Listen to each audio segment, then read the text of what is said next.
احنا في سلسلة قصة جديدة رسمة جديدة. بتقول صاحبة القصة ان هي كانت في محل شنط وكانت بتتفرج على الشنط المعروضة، فعجبها شنطة فاخدتها وشافتها قدام المراية. تمام. ورجعتها وهكذا، لما كانت بيعجبها اي شنطة بتاخدها وتشوفها قدام المراية. تمام. ما عجبهاش حاجة او ما اقتنعتش بالشنط الموجودة قوي، فخرجت من المحل وراحت السوبر ماركت. وهنا بقى كانت المفاجأة، وهي بتحاسب اكتشفت ان دي مش شنطتها.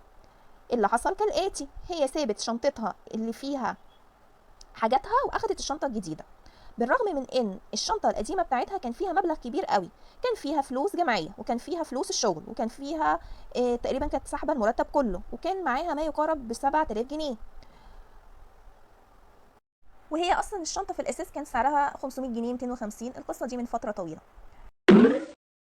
يا خبر! يعني يا فنجوله القصه دي نسميها ايه؟ ازاي هايمر وعمايله وعملت ايه عشان ترجع شنطتها؟ راحت بقى محل الشنط، وكان المحل هادي جدا، فيعني حطت الشنطة الجديدة واخدت شنطتها القديمة الشنطة بتاعتها وتوكلت على الله.